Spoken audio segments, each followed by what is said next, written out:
Let's cross now to London. Joining us is former Reform UK candidate Mayuran Senthilnathan. Mayuran, great to see you as always. Wow, so many things happening in London at the moment. You've got some idiot climbing up Big Ben or Westminster Palace waving a Palestinian flag. There we go, we can see him up there now. We've got all sorts of something which disturbed me, I have to say, incredibly, which was the way King Charles seems to be pandering to the Muslim community above all others. Mayuran, how fractured is British society at the moment between, I guess, the Muslim community and the non-Muslim community? Yeah, well, good to be with you. But you brought up King Charles, and it's interesting. It highlights a really important thing that's going on between Islam and Christianity. The monarch is traditionally the defender of the faith, and that faith is Christianity. Yeah. But King Charles kind of evolved that statement, that term, to defenders of the faiths, plural, meaning all faiths. But I think he doesn't really understand the theology. I mean, Islam believes that Christ is merely a prophet and not a divine incarnation.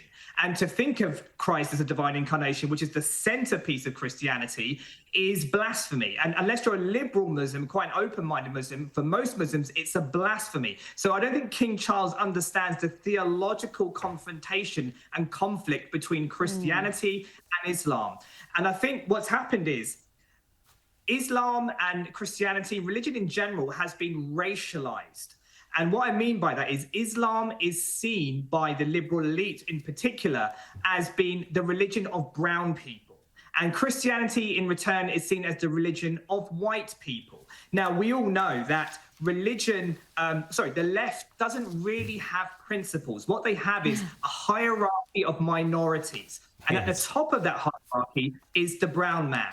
And so therefore, Islam, what we're seeing is Islam being getting special privileges and Christianity effectively being sidelined. And that's what we saw with King Charles. We saw him packing dates for the iftar celebrations for ending Ramadan. We saw him having a prayer session at Windsor Castle. But at the same time, not a single mention about Ash Wednesday, about Lent, about Christianity in general. We have Keir Starmer, our Prime Minister, who addresses a whole Muslim congregation saying that this Ramadan time is particularly difficult for you because of what's going on in Gaza. But at the same time, not mentioning anything about Christianity or indeed the slaughter of Christians across the world. And so there is a two-tier religious system that seems to be going on. And it's quite sad to see that Christianity and the Church of England, which should be really the kind of strength and the backbone of a nation, is actually being sidelined and almost brushed under the carpet because it's fashionable, its diversity is our strength to promote Islam and Muslims in general. Rita.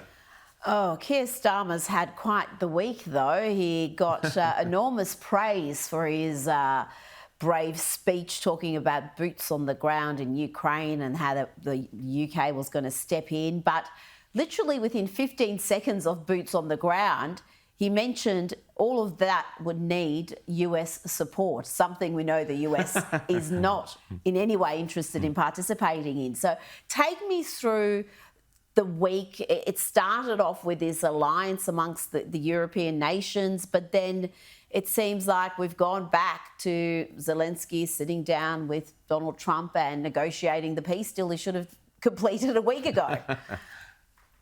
Yeah, look, Trump's domestic policies, I'm a big fan of Trump's domestic policies. I think there are some concerns, some serious concerns about his foreign policy.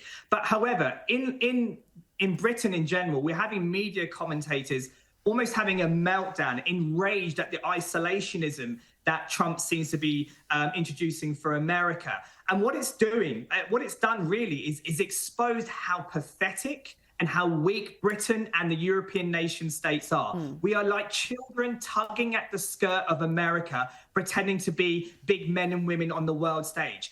And you saw Keir Starmer trying to fill that vacuum on the international stage, saying, we'll put boots on the ground. But as soon as he said that, the German Chancellor at the time kind of slapped him down and said, we're not going to put boots on the ground. And then he says, we need an American backstop. And I think all of this is just he calls it the coalition of the willing, but it's actually the coalition of the deluded, because these are leaders who just simply refuse to accept early on that it's Trump. It's all about Trump. Whether you like him or loathe him, at this stage, it's all about Trump. As he said to Zelensky, he holds all the cards, whether you like it or not. And I think the rage of citizens in Britain, across Europe, should actually be turned not on Trump, but on our own leaders, because they have made us weak over successive decades. Mass immigration, if you have people coming in from all around the world, they're not going to have an allegiance to your country and fight for you. If you follow net zero policies, you're going to deindustrialize. You're not going to make primary steel, which is essential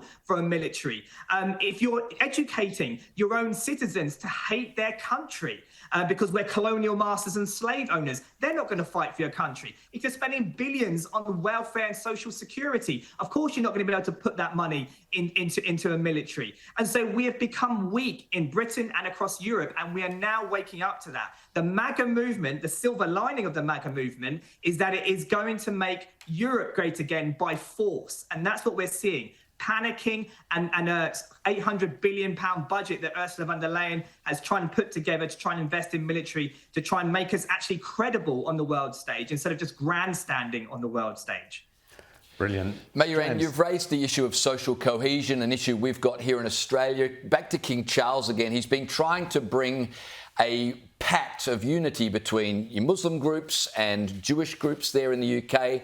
But that's been scuttled because Muslim groups are refusing to sign this interfaith pact, accusing the chief rabbi of Britain of being a Zionist. Unbelievable. Yeah, look, I mean, Islam is a spectrum. I want to really kind of pick this apart. So Islam is the Quran, the Hadith, and the biographies of the Prophet. But you have a liberal version of Islam, which is open and diverse and sees the non-Muslim and the Jew as completely as legitimate as themselves. However, as you move along that spectrum, you get more and more conservative, and the non-Muslim becomes sometimes seen as lesser, even dehumanized, and particularly the Jew as well. And so this is ingrained almost, as I said before, even theologically. If you look back to the Hadith, there are incidences of the Prophet having real conflicts with the Jewish tribes, culling a whole Jewish tribe as well. And so this is baked into the theology and the mindset of many Muslims. Even Mehdi Hassan, our good friend Mehdi Hassan, wrote many years ago in the New Statesman about how anti-Semitism is the dirty secret of Islam. Yeah. And he made a whole article where he actually honestly mapped out that it's actually ingrained in the Muslim psyche. Unless you're a liberal Muslim who is very open, has a very open interpretation, it is often the case that you're not going to jump on board with Israel. Certainly, you're not going to form pacts with the Jewish community. And so King Charles doesn't understand these tensions, but wants to be the kind of umbrella, virtuous defender of the faiths. And it's always going to backfire. And Mayuran, just quickly before we go, Sadiq Khan, the Muslim mayor of London, seems to be inciting riots or protests or whatever, certainly inciting action against Donald Trump. Is this the way for a mayor of a major global city to behave? Well, Sadiq Khan, he runs his whole campaign and his whole political career based on identity politics. And so Trump coming to London on a state visit is a massive opportunity for him to shine. It's a massive opportunity to show that to bring up identity politics, to paint him as a fascist, as a far-right racist, so that he can shine. He has no other policies. He has nothing to offer about the terrible crime that's going on and the breakdown of society in London. He doesn't care about that. Wherever there's a chance for identity politics to be thrust to the surface, he takes it. And that's his entire political career in a nutshell. So for him, this is a massive opportunity, and he's seizing it as best he can by inciting Londoners to step up and protest and cause a scene. And he wants to be the champion of that behind the scenes, or in fact, in front of the scenes. Very strange and dark days for Britain ahead. Mayuran Senthilnathan, always great to chat to you. Fantastic insights as always. Thank you so much, mate, and thank you for staying up to be here on Outsiders as always. That's Mayuran Senthilnathan, isn't he brilliant?